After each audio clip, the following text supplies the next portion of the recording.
সংসদ সদস্য আনোয়ারুল আজিম হত্যার ঘটনায় গ্রেপ্তার ৩ আসামির ৮ দিনের রিমান্ড মঞ্জুর করেছে ঢাকার নিম্ন আদালত।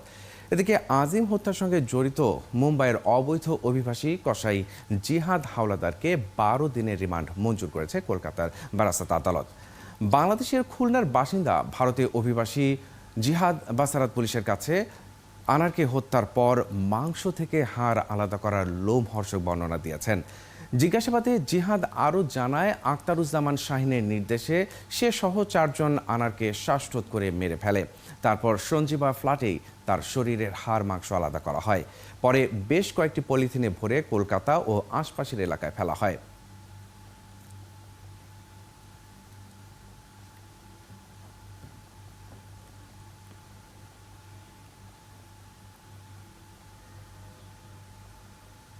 আনোয়ার আজিমের মেয়ের অপহরণের একটা মামলা করা ছিল। সেই অপহরণ মামলায় আজকে তিন আসামিকে রিমান্ডের আবেদন করছেন।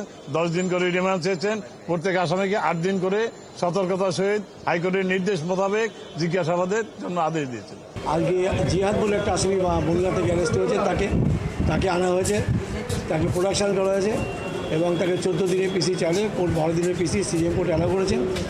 পিসি চার উদ্দেশ্য হচ্ছে যে অন্যান্য আসামিদের অ্যারেস্ট কে কোথা থাকে, কে ছিল এটা জানার জন্য।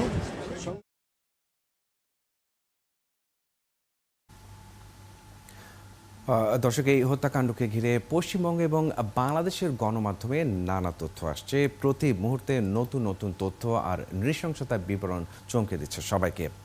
এখন পর্যন্ত সবশেষ তথ্য বলছে, আজিমের শরীরের মাংস থেকে হাড়গোড় আলাদা করতেই কসাই জিহাদকে অন্তত 2 মাস আগে এই হত্যাকাণ্ডে নিযুক্ত করেছিল শাহিন। এই ঘটনার সবশেষ জানাতে আমাদের সঙ্গে এই মুহূর্তে কলকাতা থেকে যুক্ত হচ্ছেন সহকর্মী সত্যজিৎ চক্রবর্তী।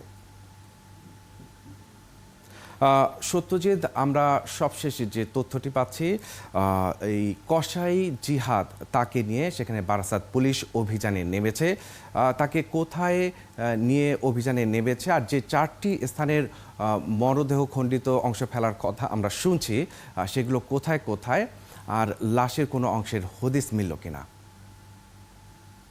মাহাদি, আপনাকে বলি, কেন্দ্রীয় সিআইডি অর্থাৎ পশ্চিমবঙ্গের যে গোয়েন্দা সংস্থা, সেই গোয়েন্দা সংস্থা তারা কিন্তু আজকে জিহাদকে বারাসাত আদালতে নিয়ে আসে।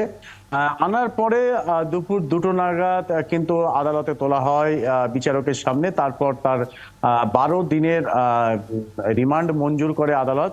তারপর তাকে নিয়ে বেরিয়ে যায় এবং 4টের সময় শুরু করে কিন্তু সেই ভাঙড় থানার কৃষ্ণমাটি এলাকা, যেখানকার খালে কিন্তু সেই মৃতদেহগুলো ফেলেছিল। কোথায় কিভাবে সে ফেলে, সেই জিহাদ হাওলাদারকে কিন্তু নিয়ে যাওয়া সিআইডির আধিকারিকরা এবং সে কিভাবে কোন জায়গা থেকে ফেলেছিল সেই জায়গাটা দেখিয়ে দেওয়ার পর কিন্তু ডিজাস্টার ম্যানেজমেন্টের যে ডুবুরি আছে, সেই ডুবুরিরা সেই জায়গাগুলো লোকেট করে এবং পুলিশও লোকেট করে দেয়। তারপর সেখানে কিন্তু তল্লাশি শুরু হয়েছে। এখনো পর্যন্ত আমি আপনার সাথে যখন কথা বলছি তখনও কিন্তু তল্লাশি চলছে। খালের মধ্যে মাংসের যদি কোনো সন্ধান পাওয়া যায়, তাদের দেহাংশের যদি কোনো সন্ধান পাওয়া যায়, দেখুন, একটা লোমহর্ষক বললে খুব কম আর কি বলা হবে।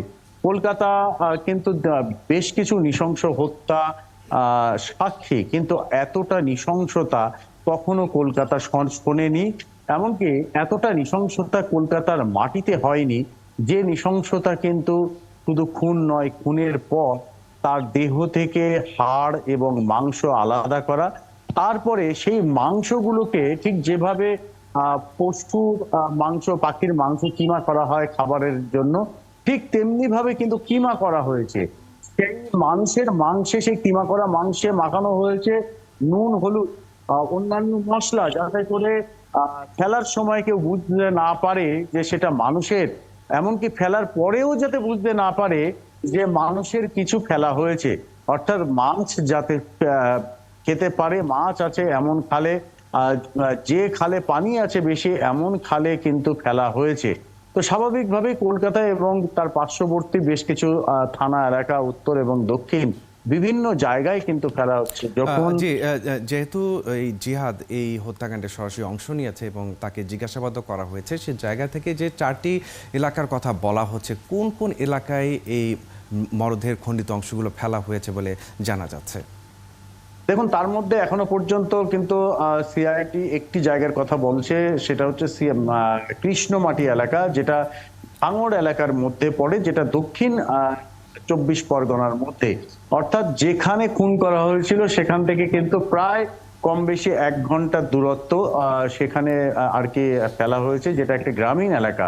তো স্বাভাবিকভাবেই কারোর যাতে কোনো নজরে না আসে, এবং যে ফুটেজ, সিসিটিভির ফুটেজ দেখা গেছে, সেখানে কিন্তু একটা সবুজ রঙের ট্রলি করে নিয়ে বেরিয়ে যেতে দেখা যাচ্ছে 2 ব্যক্তিকে, যাদের মধ্যে একজন কিন্তু এই জিহাদ হাওলাদার। প্রশ্নটা পুলিশ কিন্তু আরো বেশ কিছু খুঁজছে। জিহাদ হাওলাদারের বাড়ি খুলনা জেলায়, আর ঝিনাইদহে হচ্ছে আখতারুজ্জামান শাহিনের বাড়ি। দুজনের সাথে সংযোগ কি করে হলো এবং এই যোগাযোগটা কে করিয়ে দিল? খুলনার এই জিহাদ, সে দীর্ঘদিন ধরে কিন্তু অনুপ্রবেশ করে কাজ করছিল। জিহাদের সাথে খুলনার কোন প্রভাবশালীর যোগ ছিল যে এই আখতারুজ্জামান শাহিনের সঙ্গে যোগাযোগ করিয়ে দেয়? পুলিশ কিন্তু সেই বিষয়টিও খোঁজ খবর করছে এবং সেই বিষয়টিও নিয়েও কিন্তু তারা তদন্ত করবে। সে কারণে বারাসত আদালতের মুখ্য আর কি ম্যাজিস্ট্রেট, চিফ জুডিশিয়াল ম্যাজিস্ট্রেট, তিনি যখন এই মামলার বিবরণ শুনছিলেন, তিনিও কিন্তু চমকে গিয়েছিলেন এবং 14 দিনের যে রিমান্ড চেয়েছিল, সেখানে কিন্তু 12 দিনের রিমান্ড তথ্য আদায় করা সম্ভব হয় কিভাবে, সেই বিষয়টির জন্য এত দীর্ঘদিনের রিমান্ডে মঞ্জুর করা হয়েছে। তো গ্রেপ্তার জিহাদ সহ মোট 4 জন এই হত্যাকাণ্ডে অংশ নেন। তো বাকি 3 জনের পরিচয়ে কি জানালো অভিযুক্ত জিহাদ? আর এর বাইরে নতুন আরো কারো নাম এসেছে কিনা? দেখুন, বাংলাদেশে যারা গ্রেপ্তার হয়েছে তাদের কথা কিন্তু জিহাদ জানিয়েছে। তাদের এই খুনের ঘটনায় কার কি ভূমিকা ছিল বিস্তারিত কিন্তু জিহাদ জানিয়ে দিয়েছে সিআইডি কে, এবং পাশাপাশি আরো এই খুনের ঘটনায় কারা কারা যোগাযোগটা করিয়ে দিয়েছিল, বিশেষ করে যেটা গোয়েন্দারা মনে করছেন, সিআইডির গোয়েন্দারা মনে করছেন যে এই জিহাদের সঙ্গে অন্য কোনো প্রভাবশালীর কিন্তু যোগ আর কি সম্পর্ক ছিল, যোগাযোগ ছিল, যার সাথে আবার যোগাযোগ ছিল আখতারুজ্জামান শাহিনের। সেই প্রভাবশালী ব্যক্তি আখতারুজ্জামান শাহিনের সঙ্গে জিহাদের কিন্তু যোগাযোগ করিয়ে দেয় এবং জিহাদ এই কাজ করতে পারবে, বিনিময়ে কয়েক কোটি টাকা সে পাবে, এমনটা কিন্তু আসছে, এবং সেই টাকার বিনিময়ে জিহাদ এই কাজ করেছে বলে সে কিন্তু তদন্তকারী এখন স্পষ্ট, এবং যে রিমান্ড চলছে সেই রিমান্ডে নিশ্চয়ই আরো গুরুত্বপূর্ণ অনেক তথ্যই বেরিয়ে আসবে। আপনি সঙ্গে রয়েছেন আমাদের সঙ্গে, আমরা ইতিমধ্যেই যুক্ত করে নিয়েছি আমাদের আরেক সহকর্মী রাজীব হাসানকে, তিনি ঝিনাইদহের পরিস্থিতি জানাবেন। রাজীব, আপনার কাছে জানতে চাই যে নিহত সংসদ সদস্য, তার মেয়ে, তিনি এখন এই মুহূর্তে ঝিনাইদহে অবস্থান করছেন। তো এই হত্যাকাণ্ডের বিষয়ে তিনি সবশেষ কি জানাচ্ছেন?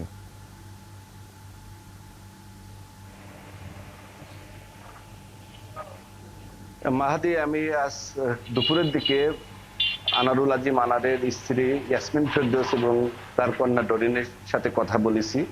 তারা যেমনটি জানিয়েছেন গণমাধ্যম কর্মীদের কাছে, তার ডরিন তার বাবার মৃতদেহ বাংলাদেশে ফেরত চায় এবং এর সাথে যারা জড়িত, অর্থাৎ মূল যে পরিকল্পনাকারী আখতারুজ্জামান শাহিন, পার্শ্ববর্তী কোটচাঁদপুর উপজেলার এলাঙ্গি গ্রামের সন্তান ও আমেরিকা প্রবাসী, এবং তার বড় ভাই শহীদুজ্জামান সেলিম, কোটচাঁদপুর পৌরসভার মেয়র ও আওয়ামী লীগ নেতা।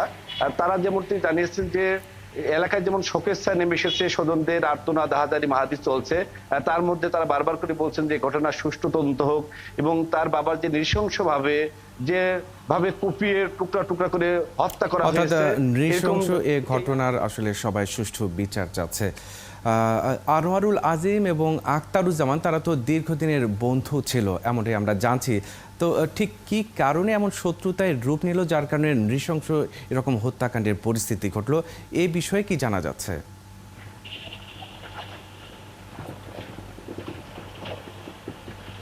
মাহাদি, আমি আজকে আনারুল আজিম আনারের কন্যা ডরিনের সাথে এই বিষয়ে আমি প্রশ্ন করেছিলাম, তার সঙ্গে কথা বলেছি।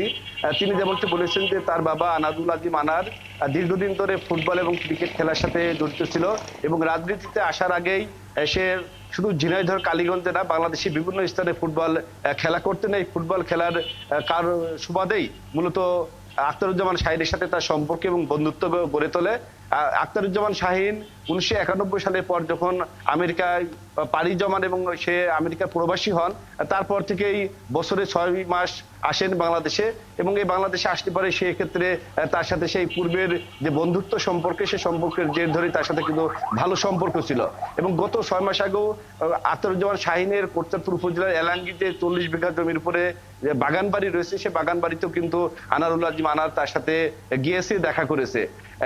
যেটি এই স্থানীয় লোকজন এবং এলাকাবাসীর সাথে যেটি কথা বলেছি, যে তারা যেমনটি ধারণা করছেন যে আনারুল আজিম আনারের সাথে এবং আখতারুজ্জামান শাহিনের সাথে ব্যবসায়িক একটা সম্পর্ক রয়েছে। এই ব্যবসায়িক সম্পর্কের কারণেই তার সাথে দূরত্ব তৈরি হয়, এবং দূরত্ব হওয়ার কারণেই এই পরিকল্পনা মাফিক এই হত্যাকাণ্ডের শিকার হয় বলে স্থানীয় লোকজন আমাকে জানিয়েছে। মাহাদি।